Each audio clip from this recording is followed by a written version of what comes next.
You plan a huge offensive. You have tried and true battle plans that were wonderfully effective 6 months ago. But what you don't take into account is that your enemy has had time to come up with countermeasures. So what happens when you attack? Disaster of extraordinary magnitude.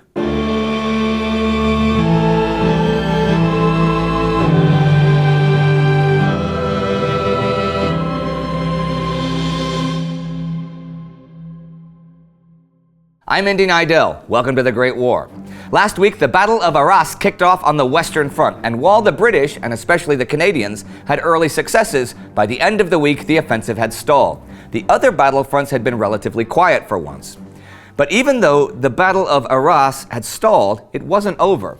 And at the beginning of the week, it featured scenes like this. On the 14th, the men of the Newfoundland Regiment, losing 485 comrades killed or badly wounded, held Monchy-le-Preux for 5 hours against an entire German division until they could be reinforced.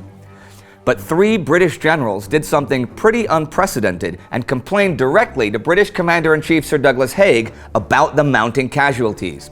Edmund Allenby further complained that his men had fought trench warfare for so long they didn't know how to fight over open ground anymore. On the 15th, Haig called off the offensive. The British had dented the German lines nearly 6 kilometers. At Vimy Ridge, the Canadians had gained 5 kilometers of the German lines and had taken 4,000 prisoners, though they had lost over 3,500 men killed and over 7,000 wounded. There's a cemetery in the suburbs of Arras where a British National Memorial gives the names of the 35,298 soldiers killed in the battle but who have no known grave. There are also 2,395 named graves there. The British air losses in the battle were 131 planes and 316 airmen, which was a third of the whole Royal Flying Corps strength in France. This month in the skies was bloody April indeed. At Vimy Ridge, there are 250 acres of land given by France to Canada. They are planted with Canadian trees, and there is a huge war memorial with the names of 11,500 soldiers who were killed there but never identified for burial. Actually, 67 military cemeteries of varying sizes follow the course of the battle. That battle was to be a prelude to the French part of the offensive, and that was launched April 16th as the Second Battle of the Aisne. It is also known as the Nivelle Offensive. This attack was a disaster in every way. In spite of being the first time the French used tanks. French General Robert Nivelle had planned an advance of 10 kilometers this day. He got a little more than half of one. On April 16th alone, the French suffered 40,000 casualties. The Germans had held and fortified their positions since 1914, and even though they had sent reserves to fight the British at Arras, they knew the attack was coming.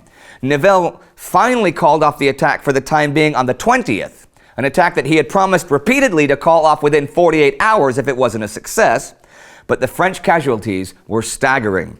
This was not the outcome the French politicians had expected when they had dismissed Joseph Joffre in favor of Nivelle in December. Nivelle had eagerly anticipated this offensive all year, and he was completely confident that the tactics he had used successfully at Verdun would work here on a large scale.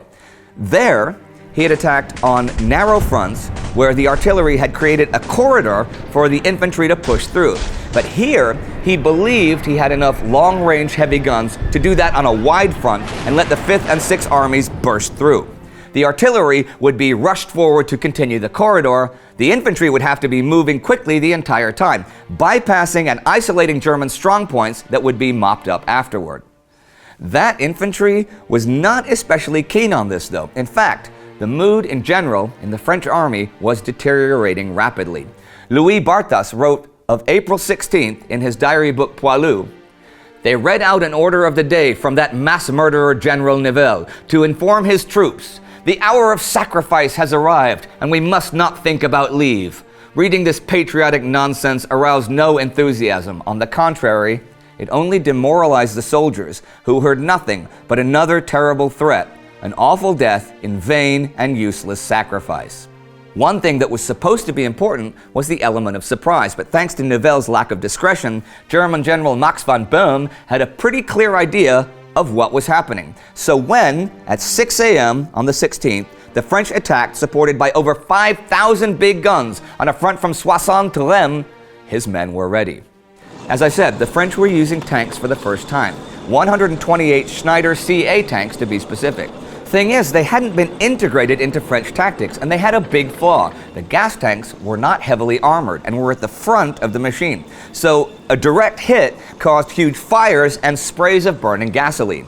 And new German tactics said that every artillery battery was to direct fire on a tank as soon as it appeared. 52 tanks were blown to pieces the first day, and 28 broke down. The rest got stuck in the mud or fell into huge ditches dug by the Germans.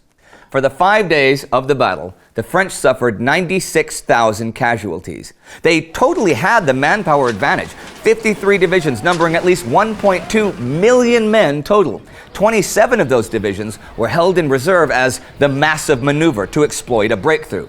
The Germans had 21 divisions on or near the Chemin Des Dames, with 27 in reserve as a counterattack force. And they were all commanded by Crown Prince Wilhelm, who was well aware of the Nivelle Offensive at Verdun and had had the whole winter to come up with how to fight it. The whole thing was a recipe for disaster from start to finish. In many places, the French had to first cross the Aisne River, then climb a steep hillside, then came a network of ravines and the German barbed wire. The Germans had the heights, and the whole hillside was dotted with machine gun nests behind steel and concrete that had survived the barrage. Also, the German front line was on a reverse slope, so the barrage had mostly passed over it harmlessly, and if a Frenchman reached the crest of the hill, he was silhouetted against the sky, an easy target.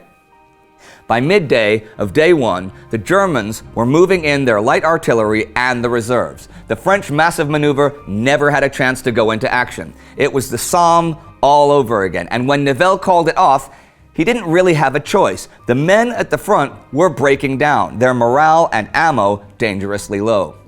But the French weren't the only ones taking a beating this week. The British were too, over on the Palestine front.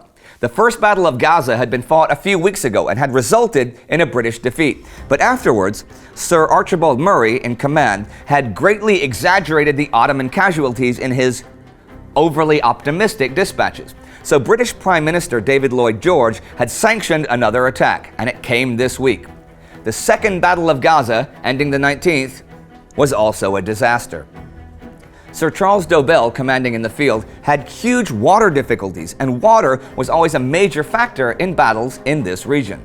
He opted against a flanking attack and ordered a head-on assault on the city. The Ottomans had been caught by surprise there once already and were not going to let that happen again. They had been busy and had dug a system of redoubts and concealed trenches, which was going to be tricky to beat. The British did have 8 Mark I tanks, which were hoped to be of use here, in spite of their propensity to break down and the stifling heat for their crews. Dobell's men actually outnumbered their enemy 2-1, but completely failed any penetration of the Ottoman defenses, failed to reach any of their tactical objectives, and suffered over 6,000 casualties. The tanks turned out to be magnets for the Ottoman artillery. And here are a few notes to end the week. On the 15th, tens of thousands of Russians came out of their trenches to join their German and Austrian adversaries in impromptu Easter celebrations, so Easter had actually been last week. On the 16th, Vladimir Lenin arrived in Russia, back from exile in Switzerland, and on the 17th, the Japanese flotilla joins the Allies in the Mediterranean. And that's the week, the British and French both ending offensives, of which the French one was catastrophic, and the Turks handing the British a resounding defeat in the Middle East. A Canadian soldier, Private Gordon Little, explained about the Canadian attack last week at Vimy Ridge. Giving credit where credit was due, he said that the creeping barrage of artillery was so well executed that the infantry encountered only a few of the enemy. One exception was a lone German soldier who was unarmed and in a state of extreme hysteria from shell shock and was getting down on his knees and putting up his hands over and over again. Somebody said, "Shoot that son of a bitch," and somebody did. I concluded that not all sons of bitches were in the German ranks. Well spoken, Private Little. If you want to know more about one of the Canadian commanders who was anything but what Private Little described, check out our episode about Arthur Currie. Our Patreon supporter of the week is Paris Filbert. If you want more maps, more animations, more cool stuff, please support us on Patreon. See you next time.